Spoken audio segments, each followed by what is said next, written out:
Paz del Señor esté con todas ustedes. Dios me las bendiga grandemente. Vamos a empezar a hacer estas manualidades. Vamos a estar haciendo 3 manualidades, pero estas manualidades están muy hermosas. Son unos llaveros y a ustedes les va a encantar mucho porque es tremendo para un obsequio, ¿verdad? Para alguien que usted quiera o para ustedes mismas, ¿verdad? Para poner sus llaves y se vean muy elegantes.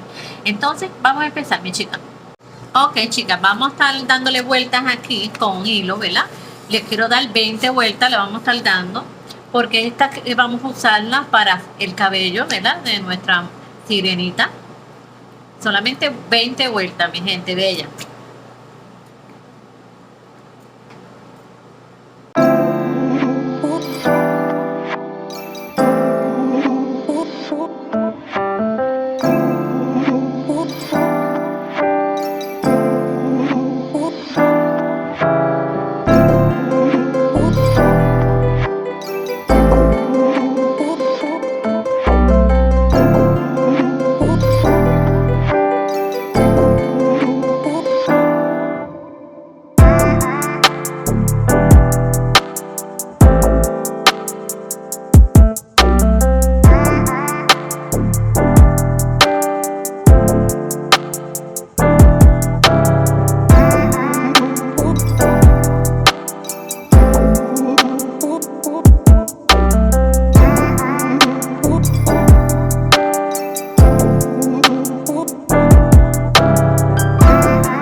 Mi chica, el cartoncito me mide, de largo mide 6,5 y el ancho de 3, ¿ok? Por si acaso, ¿verdad? Que no se lo había dicho. Ahora lo que vamos a hacer, vamos a estar dando vueltas ahora, pero ahora quiero dar 30 vueltas, ¿ok, mi chica?